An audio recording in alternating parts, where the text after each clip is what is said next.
So the Ravenna General Store had everything you need, barbed wire fence, you could order page wire fence. There'd be 75 people crowded into that little Ravenna store on a Friday or Saturday night because he'd have a buddy that had a bunch of rubber boots that had a mark on them or something. And so rubber boots were $9 in town, but they were $5 in Ravenna. Well, I didn't know anything different, so it was fine. But winters were tough and the summers were fine. We, of course, walked to school uphill both ways, home and back.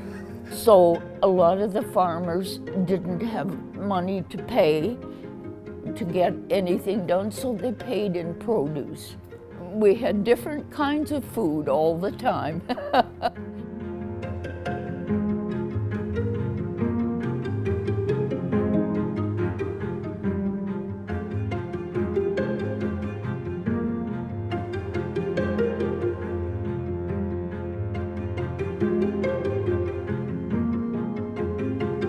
Farming was the only thing in Victoria community, and everybody farmed.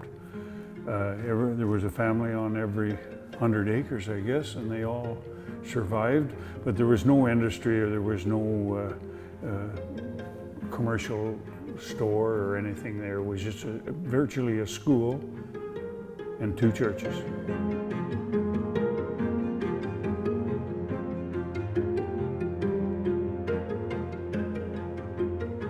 Meat was a problem in order to keep it for any length of time.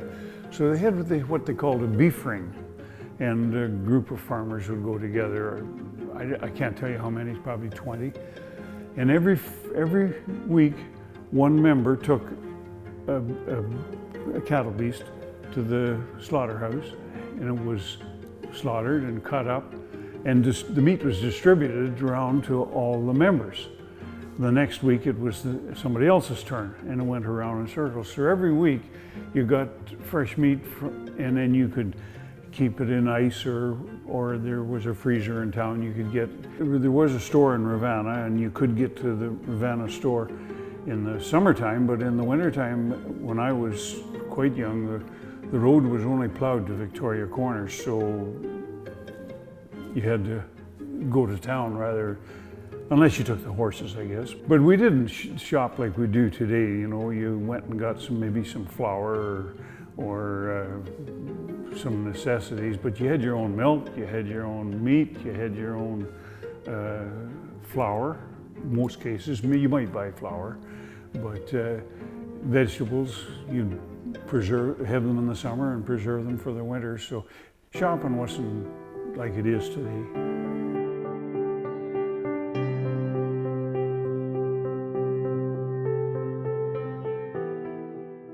So the Ravenna General Store, through my growing up years, served the majority of the needs of the rural community.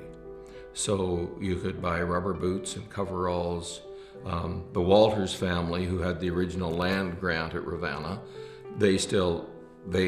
all the land had been sold over the years, but one of the descendants owned the Ravenna General Store.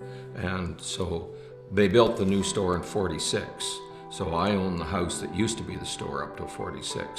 It was quite a dynamic spot, and he had the old forge was part of it. So it had the salt and the fence posts and all the farm supplies in it. So that's what Ravenna was like. I remember going over to Ravenna once in a while there, and there's a little store there, and getting some things there. It was closer if you were just going to get a few groceries than going to Clarksburg.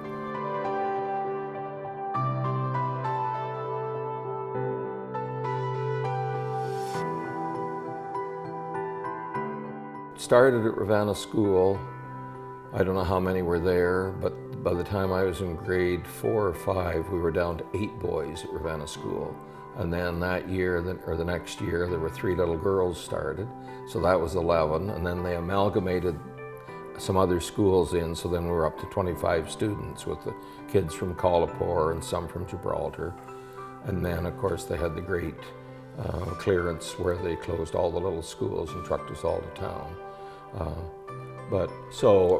Like Ravenna would have had a dozen or 15 people living in Ravenna, and I'm actually the last graduate of the Ravenna Public School. So there was a great buying of farms, especially in our valley, because it was also tied to the ski clubs. And so you'd be a member at Craigleith Ski Club or Alpine or Georgian Peaks or whatever, or Osler, and have a farm up in the country. And so that's when the demographic change started in the 70s. The farms started to be not farmers, and that would be the end of the line. And the kids that I went to public school with, well, there's some in the States, there's some, like, they're not around Ravenna anymore.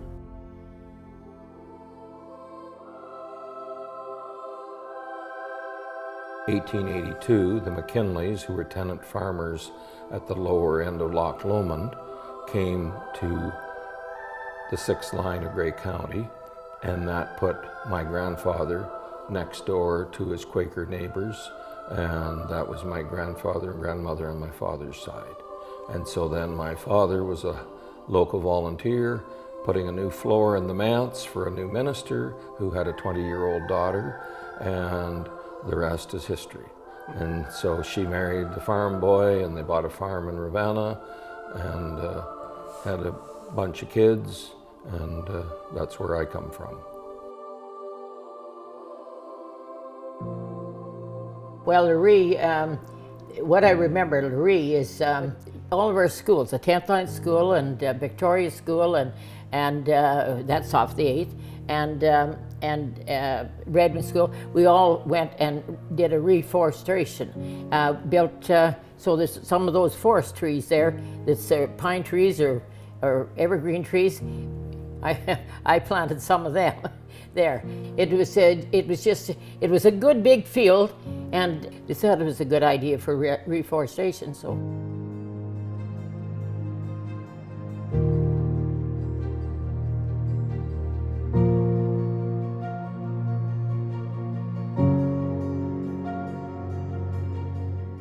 But with Mother's family, they were Scots from the Hebrides Islands in Scotland. It was the Isle of Harris, and their name was MacLeod, and Mother's name was Lillian MacLeod, and they came over in the just past the middle of the 1800s, I guess. It'd be 1850s, 1860s, and they settled up around Loree and the Banks area up in there, and they had a farm up there.